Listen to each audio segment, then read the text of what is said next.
Welcome to the Covert Narcissism podcast. I'm your host, Renee Swanson.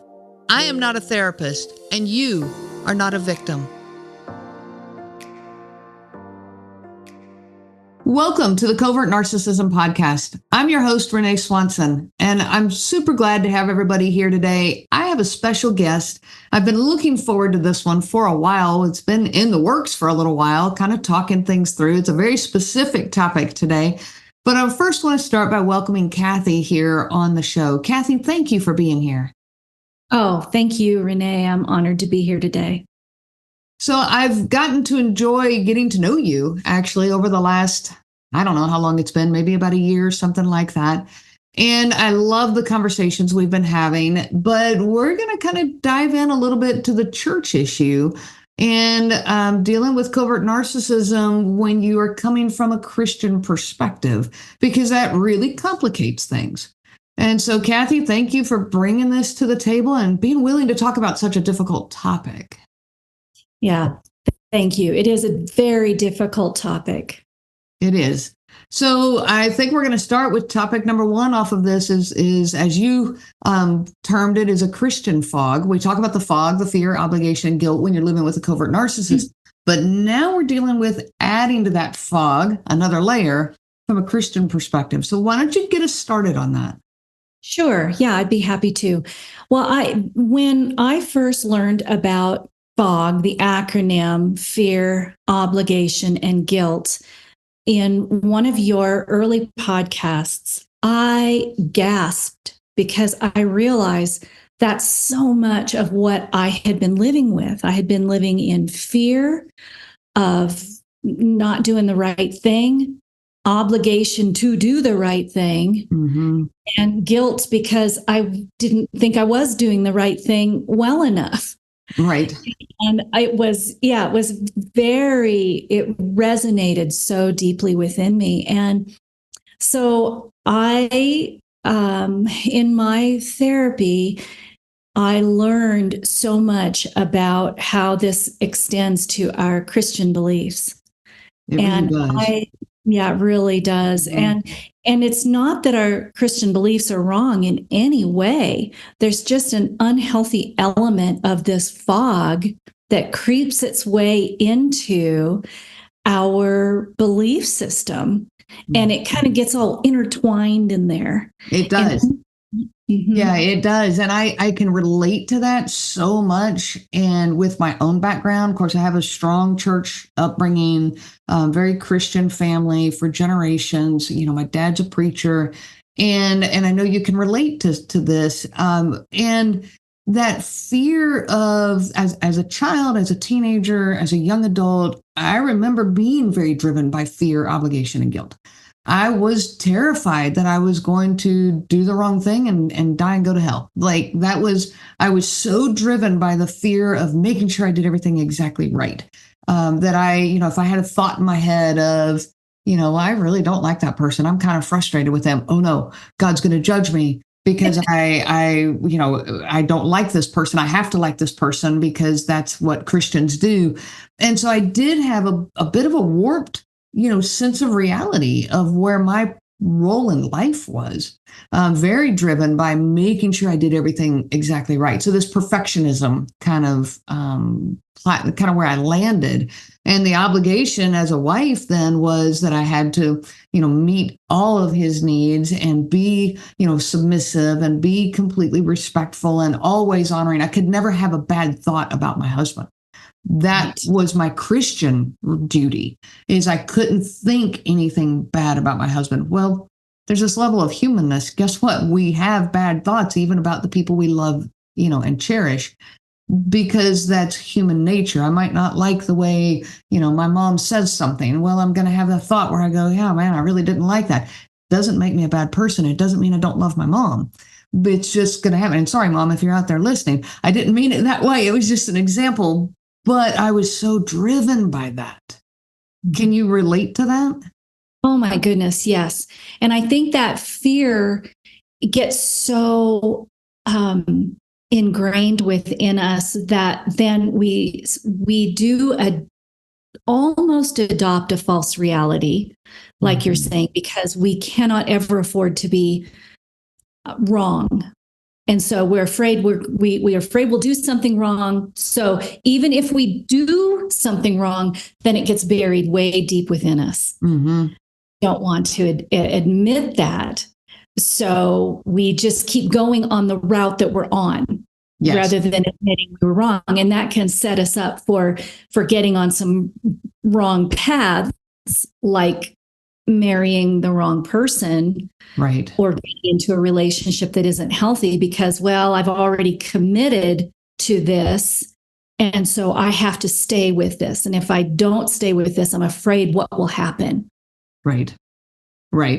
And I mean, I don't know about you. I was already this walking on eggshells. I didn't know what walking on eggshells was when I first heard the phrase.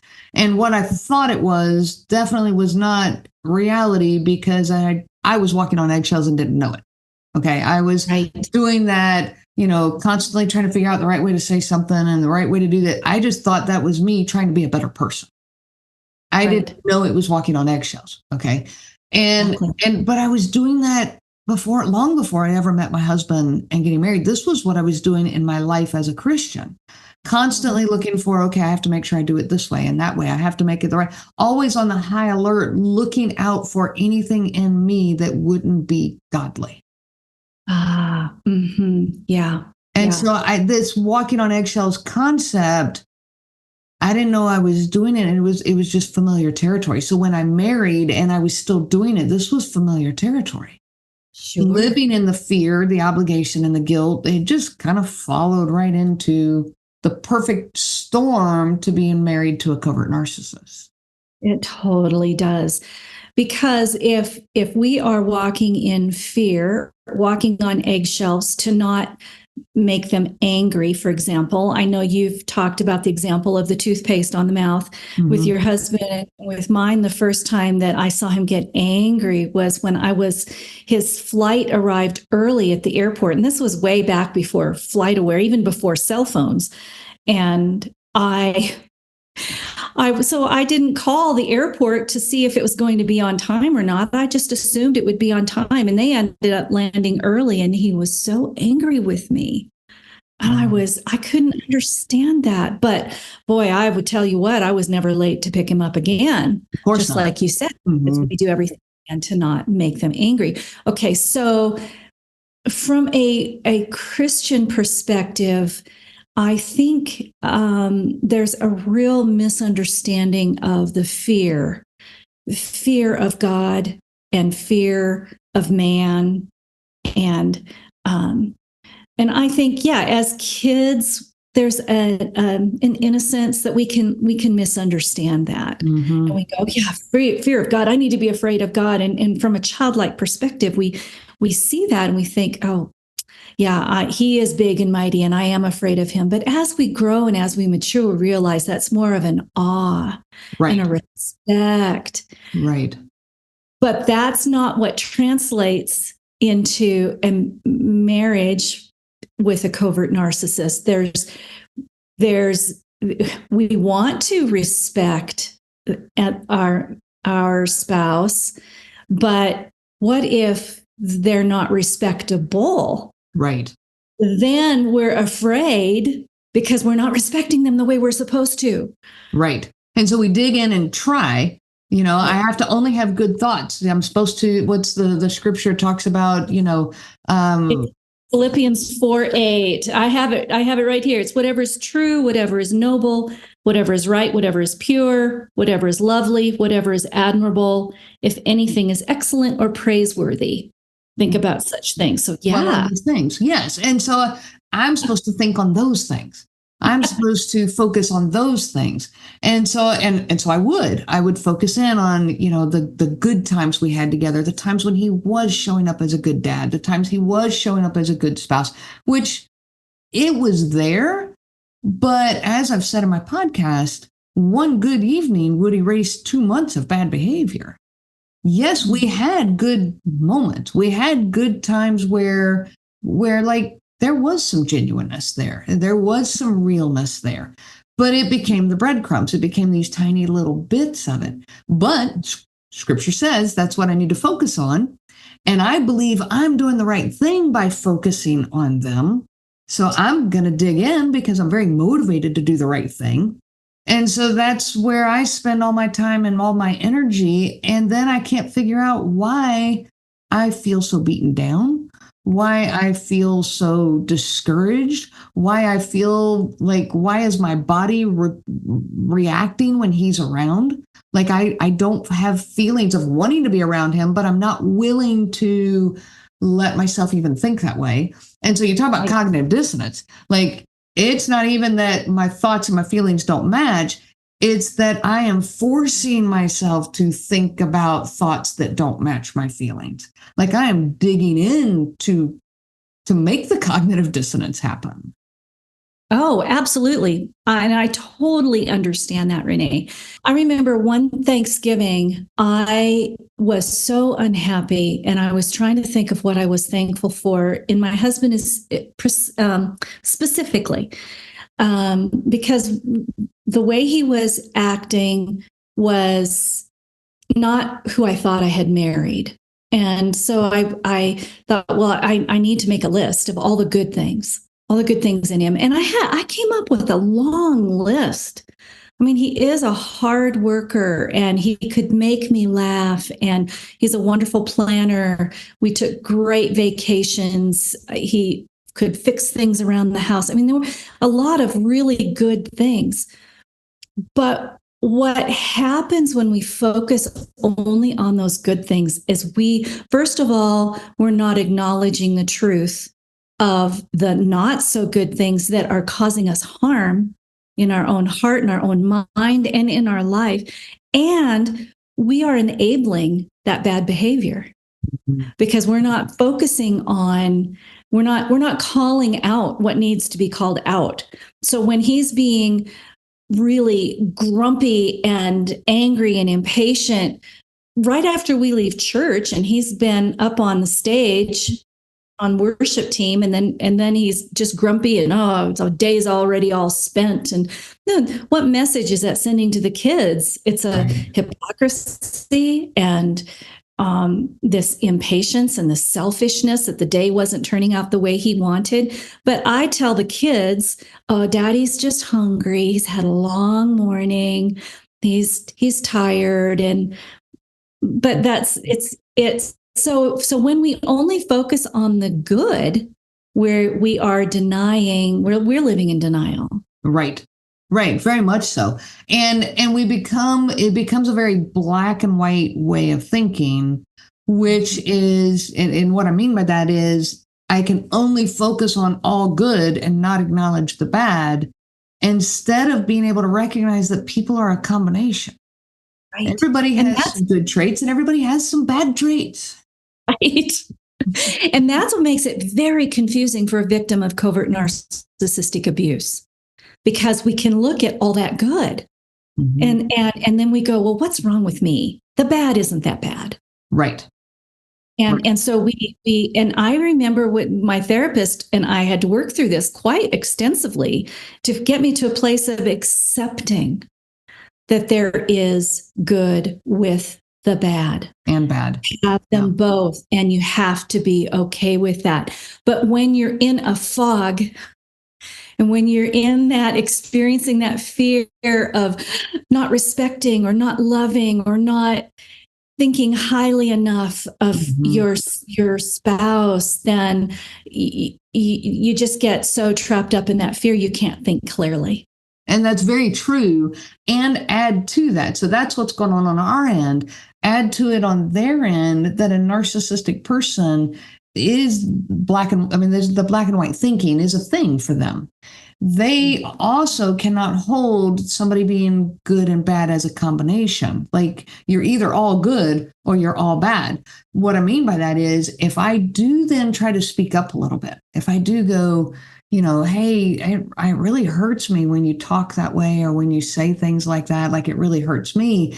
And I'm trying to point that out. Of course, being the empathetic and tap dancing person that I was, it was, bookended with, hey, I think you're amazing. I think you're great and wonderful. And I'm so glad you did all of these wonderful things. But this one little tiny piece bothered me just a little. But I really, and I would squish it in there, just trying to get some acknowledgement and speak a little bit of the pain that was in my heart.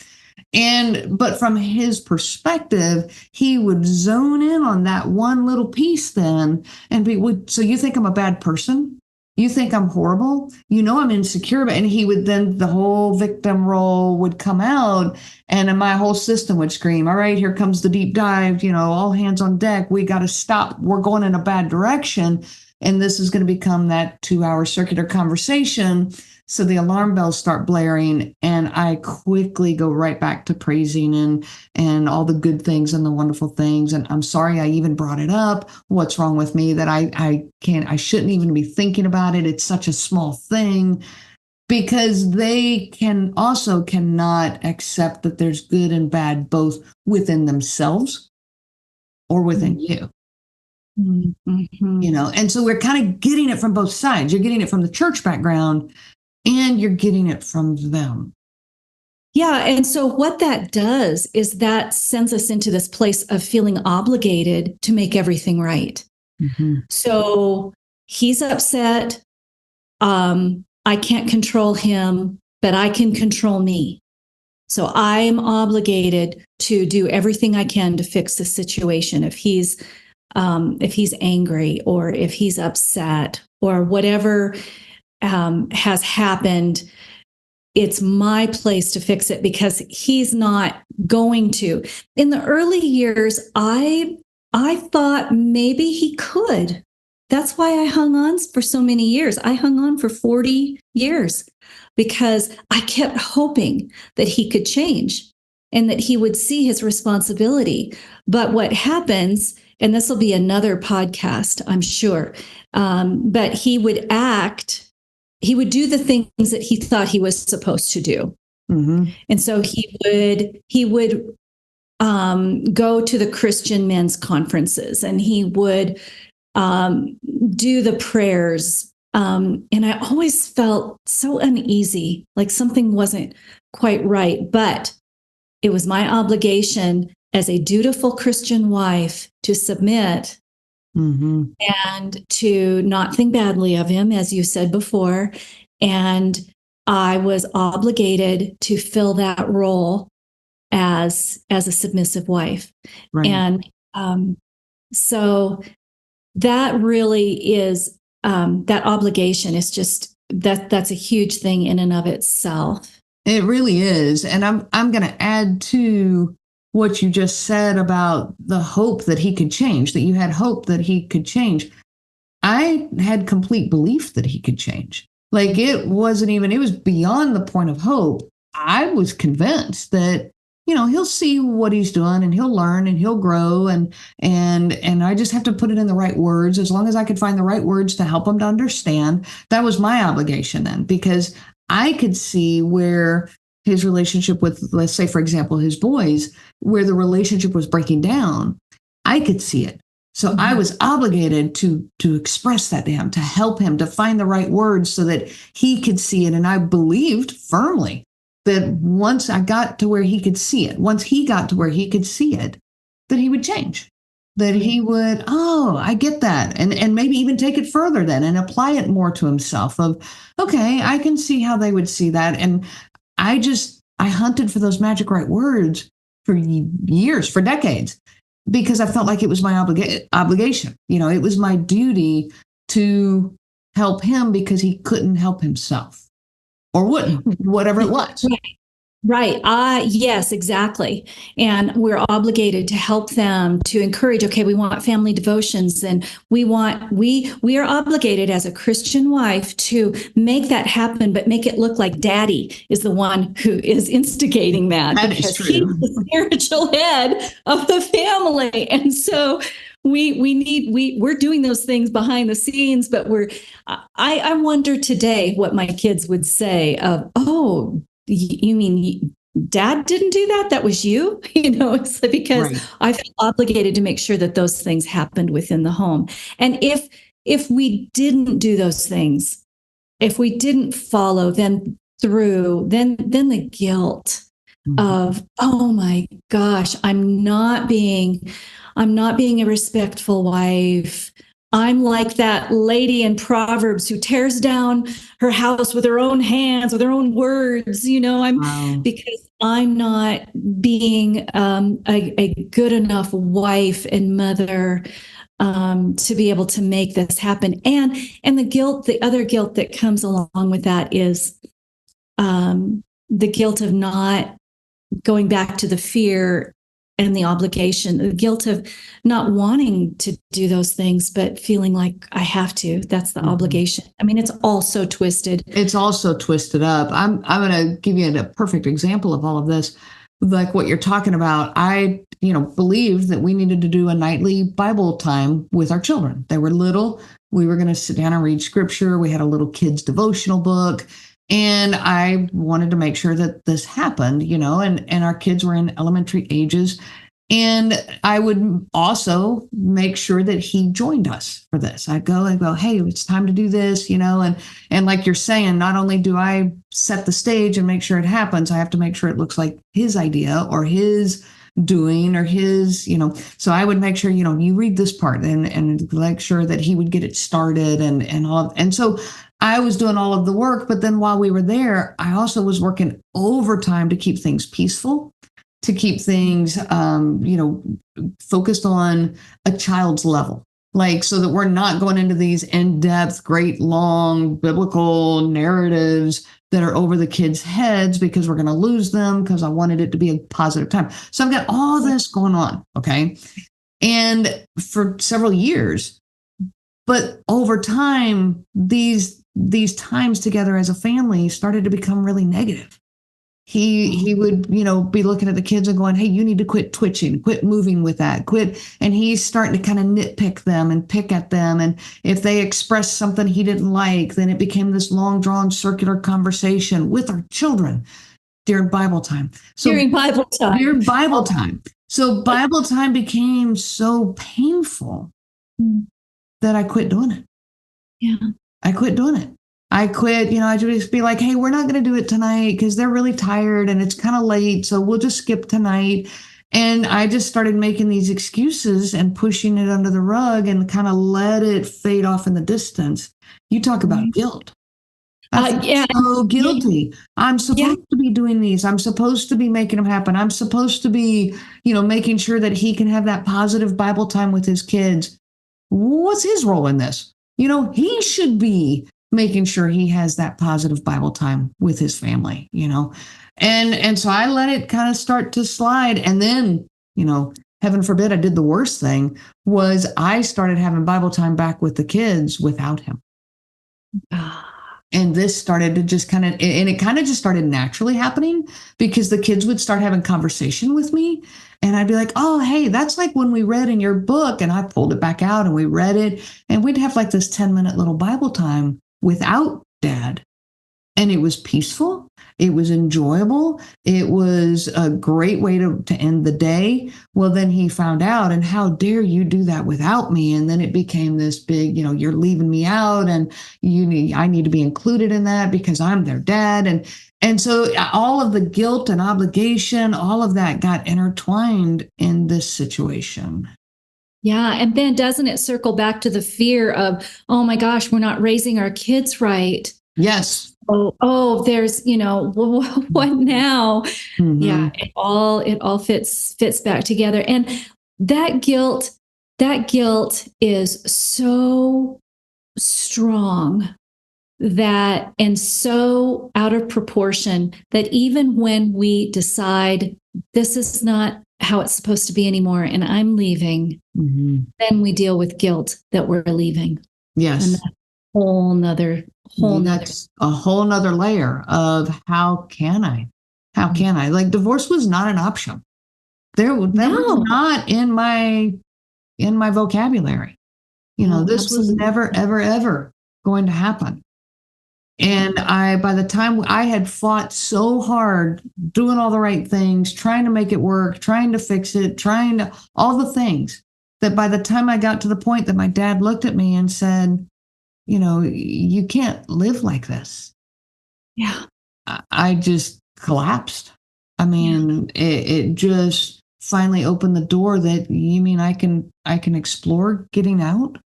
Like that's Right. okay. But I couldn't give myself that permission.